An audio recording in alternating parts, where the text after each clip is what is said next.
Hello guys and welcome back to the channel. It seems like I've been given an early Christmas present off of Santa with Man City and their horrendous form right now. The implosion has happened is crazy, and that's what I'm here to speak about in this video, is what's caused this implosion, why is this implosion going on, what is going on at Manchester City. Ever since Rodri won the Ballon d'Or, City have not won a game. That is insane. 7 games. Right, 6 losses and 1 draw. The draw was from a 3-0 winning position in the 75th minute to go on to draw the game 3-3. Horrendous form. Doesn't begin to describe how bad City have been playing. You've even got Pep Guardiola against Liverpool the other day, holding up 6 fingers like a prime Jose Mourinho, 3 times respect. And it's crazy like what is actually happening right now. Like, you can put many factors on it, like obviously they're missing Rodri, who is a Ballon d'Or winning player, obviously such a key player to the way City play.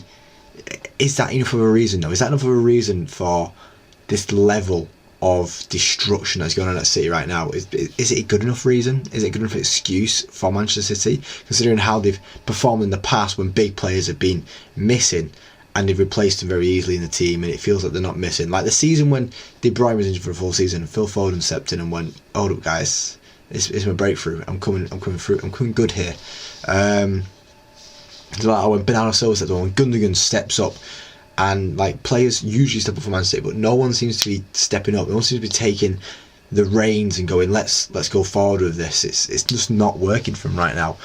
And you know, you can maybe blame some external factors like the 115 charges. The case is currently going on. I imagine the players probably know how the case is going as well, which is obviously going to affect their morale. Because if you know you're not going to be playing for a team next year because of what's going to happen to that team, you'll want to look to move on. You'll be like, right, I'm done here. I'm finished. It's been good playing here. They've won a lot of trophies, made a lot of money. See you later. We're chipping off to somewhere else. I wonder what happened with the players' money, because obviously if the money is found to be money that shouldn't have been paid to them, will they have that money taken away from them? How will this affect other factors? Will City just get a fine and go, right, you're getting kicked now, you're getting kicked out of the league, goodbye, see you later, have fun down south? I'm not too sure on the logistics. I'm not in charge of the logistics.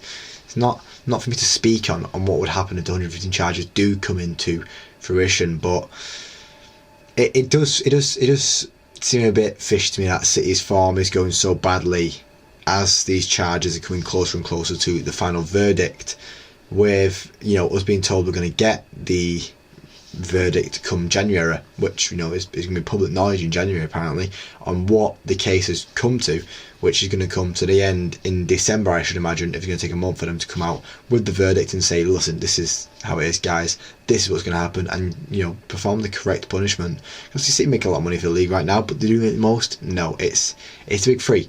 You know, United, Arsenal, Liverpool will always make the most money for the Premier League.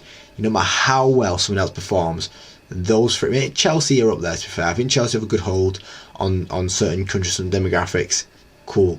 But it is Arsenal, it is United, and it is Liverpool that run the money in the Premier League right now, and forever. But yeah, it's just crazy. I feel like the team's aged out a little bit as well, and players haven't been able to hit the same form. Like Phil Foden looks a shadow of himself from last year. He doesn't seem like half the player he was, and like where can you put it down to? Obviously Rodri was that calm in force midfield. You know, when stuff was going bad for Man City, Rodri was there to cheer things up. Haaland's had one of his worst runs. I think he scored, I mean, he had 7 goals in his first 3 games of the season, and then the next 10 games he's had 5 goals. In Haaland, in regular standards, that's great. That's still great form. That's still like, oh, you know, he's on a roll. In Haaland standards, that is terrible. His goals being against Southampton, and who was the other one against? Everyone was like fairly recently, right? I can't remember who it was against, but he should be doing better. He should be doing a lot better. It's Haaland, for Christ's sake. You see how he's done in the past, and it's like Kyle Walker's getting beat in races. It is just feeling like the team has just gone past its peak. It's just done now. It feels over, and I'm all here for it. But I was hoping they could put up one last little fight to stop Liverpool. I'd rather City win the league and do a 5-peat right now than Liverpool win the league. Obviously, the main 3 going for the league right now are Arsenal, City, and Liverpool. It always will be. this season, or was going to be this season. They were the 3 teams that came into the season with the best setup, and I'd take Arsenal out of the 3 of them. It hurts. It'd hurt me to see any of them.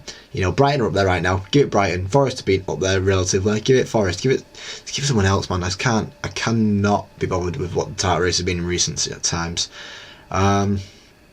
But yeah, I don't know if Pep might be done now. Obviously, he signed his contract and it's become worse. It's insane. It's crazy. And you know, they're playing against Forest tonight, and I want to see how they're doing against Forest. It'd be interesting to see how they're doing against Forest. But if they're losing against Forest, and then they've got Palace at the weekend away, which isn't an easy game, and then they've got United, which isn't an easy game considering the form that they've been on. It's interesting to see how things are going to flow. And let's see how far this ride takes us, because if I have to make one of these other videos coming into the new year, I'll have a bigger smile on my face to tell you that now. That is going to be the end of this video now, guys. I do thank you for watching. If you like the video, please leave a like. You'll see more subscribes to my channel every single day. Thank you for watching, guys, and hopefully I do catch you next time. Cheers.